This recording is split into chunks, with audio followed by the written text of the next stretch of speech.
Praise Lord Christ church Odia online service रे संयुक्त होता समस्त को पुणी थरी मोर ख्रीष्टियन नमस्कार। प्रभुंकर महानाम धन्यवाद हो कारण तांगर असीम कृपा एवं दया हेतु आज आम जीवित मान मध्य जीवित कुशल अच्छु। आज अनेक यही दिन ये समय को देखा इच्छा करते किंतु देखि न पारी ए दुनिया विदाय नहीं चली जाई किंतु तुम्हें आ मु आज जीवित अच्छु। परमेश्वर अनुग्रह द्वारा आस उच्च करतल सही परमेश्वर को स्वागत करवा। आज आम निमंते परमेश्वर वाणी अति सरल वाक्य दे से कथा कहवाक जाऊ प्रिय अति सरल वाक्य अनेक थर ये वाक्य तुम शुणीच से वाक्य दे प्रभु आज तुमको आ मत कथा कहवाक जाऊ लिखाई माथ्यू लिखित सुसमाचार 18 अध्याय 19 पद लिखाई पुनश्च मु तुमको सत्य कहूँ पृथ्वी तुम मध्यरु दुई जन जेकोसी विषय एको मना होई जा किछि मागिबे ताहा मोर स्वर्गस्थ पितांग कर्तुक से प्रति घटिबो। एको मना होई जहा किछि मागिबे बा कहिबा गले प्रार्थना करिबे परमेश्वर ताहार प्रार्थना सुनिबे और सेमान प्रति घटिबो। अर्थात तांकर प्रार्थना ग्रहण योग्य हेबो बा हुए। वर्तमान प्रश्न कहारो प्रार्थना ग्रहण योग्य बा कहवाकू गले केउ प्रार्थनाकारी प्रार्थना ग्रहणीय। Praise the Lord. केउ प्रार्थनाकारी प्रार्थना ग्रहणीय। प्रार्थना तो समस्ते करू विभिन्न प्रकार चिंता ने प्रार्थना करू दुख रे प्रार्थना जंजाल रे प्रार्थना विभिन्न प्रकार चिंतार भार को हालुका करिबा पाए प्रार्थना किए तो समस्यार समाधान पाए प्रार्थना किए धारावाहिक भाव रे प्रार्थना आउ किए निज को धार्मिक बोली देखाई करंती प्रार्थना। किंतु आ गोटे विषय सत्य और आत्मा रे उपासना करिबा नहीं केतेक लोक करंती प्रार्थना। Praise Lord hallelujah. समस्ते एक प्रकार प्रार्थना करंती नहीं आउ समस्त प्रार्थना ग्रहण योग्य नुहे। तेबे आज आलोच्य विषय है केउ प्रार्थनाकारी प्रार्थना ग्रहणीय। Praise the Lord hallelujah hallelujah hallelujah. लिखाई लूक 24 अध्याय 13 पद लूक 24 अध्याय 13 पद इमायु पथरे जाउथवा दुई जन शिष्य जेतेले प्रभु जीशुंकर विषय कथबार्ता करुथिले पुनरीथित ख्रीष्ट आसी से मध्य उपस्थित हो गले लिखाई। दुई जन व्यक्ति बेसी लोकंर विषय रे सेटा लिखा जाय नाय। दुई जन इमायु पथरे जाउथवा समय रे प्रभु जीशुंक विषय रे एको मना ही कथबार्ता करुथिले एवं सेमान को मध्य प्रभु जीशु ख्रीष्ट उपस्थित हो गले। Praise Lord. आज आमने अनेक एकत्र होई कौन करुछु कौन भाबुछु नाम होची प्रार्थना किंतु जीशुंकर देखा नहीं देखा जाए। एठारे दुई जन शिष्य पथरे जाउथवा समय रे प्रभु जीशुंक विषय कथबार्ता हेउथिले एवं सेठारे ख्रीष्ट उपस्थित हो गले कारण से जहा कही जहा कहती प्रभु जीशु ख्रीष्ट ताहा करती और से कले। तद अनुसार यीशु करथिले जहाँ से कही माथ्यू 18 अध्याय 20 पदरे कारण जो स्थान रे 2 किंबा 3 जन मो नाम एकत्रित हुअंती सही स्थान रे मु अर्थात प्रभु यीशु कहले सेमान को मध्य रे उपस्थित अछि 2 जन व्यक्ति एक मन होई प्रार्थना करो मो सेमान के मध्य उपस्थित अछि तार प्रमाण से देइछंती लूक 24 अध्याय 13 पदरे इमायु पथरे 2 जन शिष्य प्रभु यीशु विषय कथबार्ता हो जाउथवा समय प्रभु यीशु सेमान मध्य उपस्थित हेले हालेलुया ए प्रतिज्ञा आम सफल हबार देखिलु लूक 24:13 रे 2 जन शिष्य इमायु पथरे प्रभु यीशु विषय कथबार्ता हो जाउथिले एवं हठात प्रभु यीशु सेमान मध्य उपस्थित हो गले कि आज आमान को प्रार्थना अनेक जनगहली मध्य प्रार्थना करूछु किंतु कहीं प्रभु को उपस्थित को अनुभव कर पारुना आज आमान को परमेश्वर वाणी आमान को निमंत्रण अछि 2 जन व्यक्ति बेसी लोक मध्य आवश्यक नहीं 2 जन व्यक्ति जे कोन विषय एक मन होई जा किछि मागिबे ताहा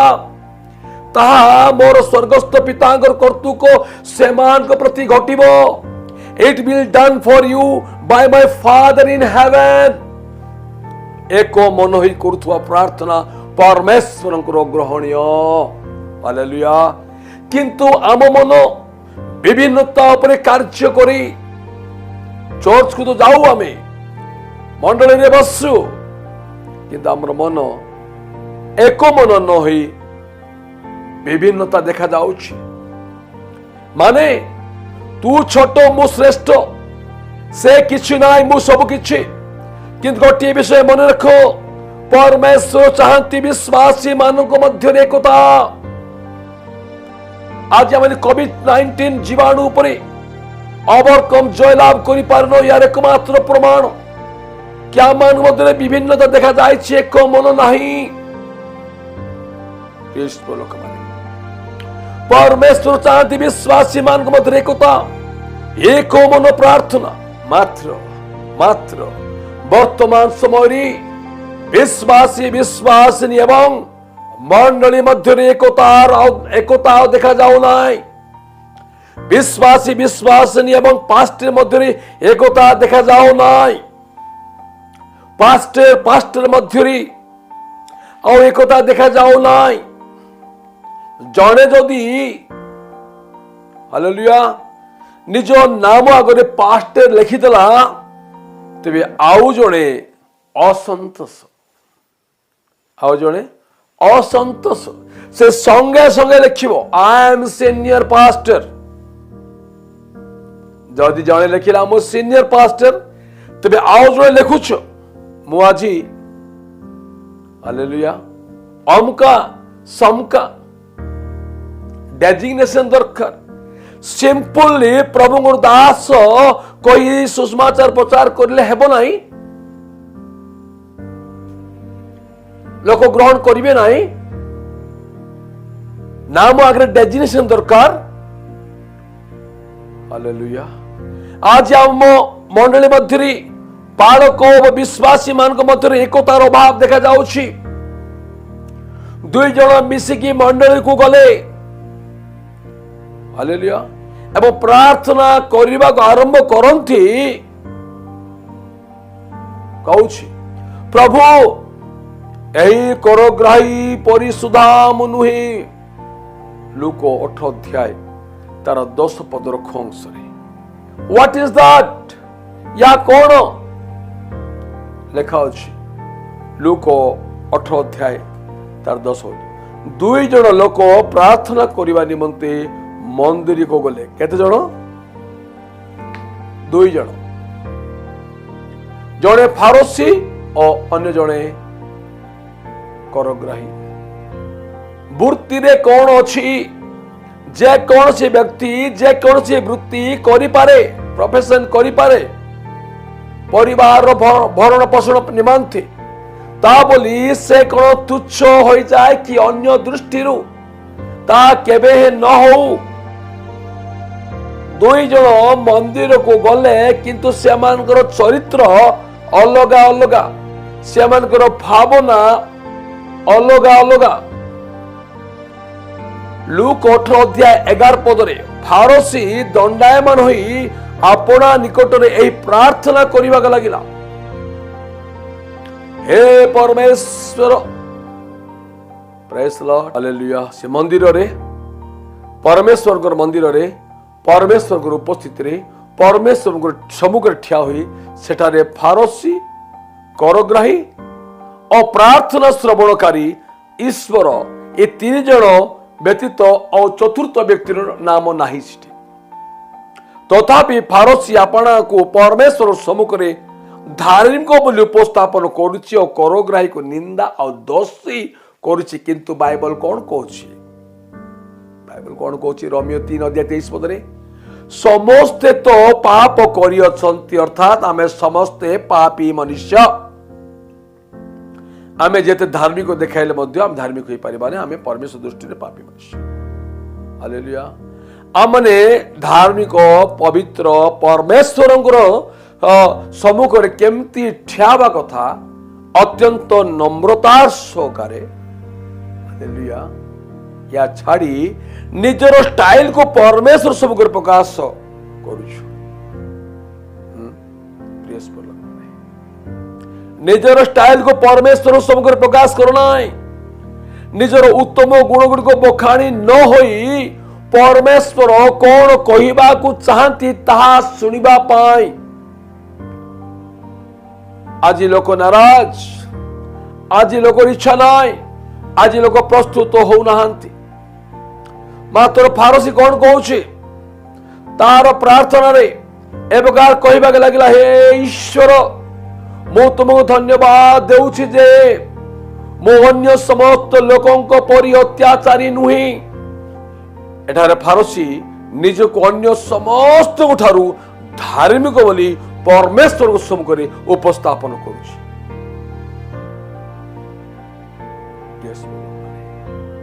से ताहाको सम्मुख रे निजको अत्याचारी नुहे बोली देखाउछि। परमेश्वर मन रखतु, परमेश्वर भल बंद को उभय को एकत्र रखिछंती, यहाँ फारसी भूली जाइछि। तमे भूलो ना। फारसी रे प्रार्थना मो अत्याचारी नुहे, मो धार्मिक नुहे, मो व्यभिचारी नुहे, मु करग्राही परिशुद्धा नुहे। या द्वारा तुमने कौन बुझुच? या द्वारा गोटे विषय प्रकाश पाउछि, तुम्बे तुम प्रतिवासी उपासकर जीवन सहित तुलना निजर स्थिति को नहीं करुछ। यह ही मूर्खता। निज को अन्य सहित तुलना करने द्वारा ही आमे मूर्खामीर परिचय दे थाओ। कारण आम्भे निजर दोष दुर्बलता प्रति ध्यान न दे अन्यर दोष दुर्बलता को अंगुली निर्देश करि थाओ। बाइबल कहे तुम माने अन्यर विचार करने निमंते, तुमान को अन्यर विचार करने निमंते प्रभु तुमको नियुक्ति करि नाहंती, सावधान। हालेलुया।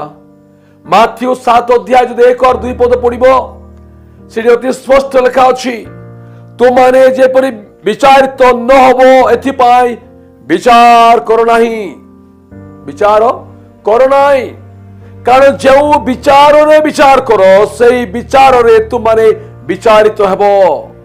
पुणी जो मापरे माप करो से मापरे तुमको मापी दिया जीवो।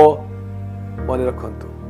आज जदि मोर बारी आ तुम्हें हसुच, तुम बारी रे जगत हसिब। प्रिय लोक माने तुम निकट रे सुजोग अछि, करग्राही निकट सुजोग आसिला। लोक 18 अध्याय 13 पद। करग्राही दूर रे ठिया होई स्वर्ग आड़े ऊर्ध्व दृष्टि करने सुधा साहस कला ना किंतु अपना छाती रे मारी होई कहवा लगिला हे ईश्वर मो पापी मते दया करो स्वर्ग आड़े ऊर्ध्व दृष्टि करने साहस कला ना यार अर्थ निजर दोष को मानी मस्तक नत करी कहला यह द्वारा निजर नम्रतार गुण को प्रकाश कला आज के प्रकार गुण नहीं तो मंडली की जाऊ कि प्रकार स्वभाव रखी अपना सहवासी अपना प्रतिवासी उपासक सहित मिशुच प्रिय हालेलुया निज छाती रे मारी हला यार अर्थ निजर भूल पाई से अनुताप कला बाइबल कहे हित उपदेश 28 अध्याय 13 पदरी जे अपना अधर्म आच्छादन करे से मंगल पाए नाई जे अपना अधर्म आच्छादन करे से मंगल पाए नहीं मात्र जो लोक ता स्वीकार कर छाड़े से दया पाइब मन रखंतु जो लोक स्वीकार कर छाड़े से दया पाइब दया पाइला करग्राही दया पाइला अनुग्रह पाई निज गृह को फेरीगला प्रेस लोक माने हालेलुया जा लिखा लुक 18 अध्याय 14 पदरे से लोक नुहे किए अर्थात फारसी नुहे मात्र ए लोक अर्थात करग्राही धार्मिक गणित होई अपना गृह को चली गला आज हम चिंता करबा उचित जे मु आज चर्च को जाउछि उपासना करबा को ए फारसी होई की जाउछि ना करग्राही होई की जाउछि हालेलुया हालेलुया हालेलुया अमन को जो गुण प्रकाश पाउछि अमन को निकट जो गुण प्रकाश पाउछि ता फारसी भली आत्मधार्मिकता ना करग्राही परि नम्रता निज को समीक्षा कर आज बाइबल रो परमेश्वर सुदोक देय अछि तुम गाम थे तेणु जीवित लोक मान मध्य तुम आम अच्छु आज अनेक लोक ये दिन समय देखिए इच्छा करते किंतु देखी न पारी ए पृथ्वी चली जाइछंती तुम्हें तो परिवार समस्त सदस्य सुरक्षित अच्छ because of grace of God कारण बाइबल स्पष्ट कहे एक मन हो जहा कि मागिबो ताहा मोर स्वर्गस्थ पिता कर्तुक सेमान प्रति घटिबो सेमान प्रति घटिबो आज माग एक मन ही प्रार्थना करो निजको अन्य से तुलना न करी निजको नम्र करी माग हालेलुया परित्राण पाइबो उद्धार पाइबो अनंत जीवन पाइबो आज सुजोग अछि जो मने एक मन है जा कि मागिबे स्वर्गस्थ पिता कर्तुक सेमान प्रति घटिबो निर्णय मु आपन ऊपर छाड़िली आपण माने कि प्रकार स्वभाव नहीं मंडली की जाऊ अछंती आपण बंधु सहित मिलन करूछंती प्रभु ई वाक्य दी तुमको आशीर्वाद करो God bless you all amen.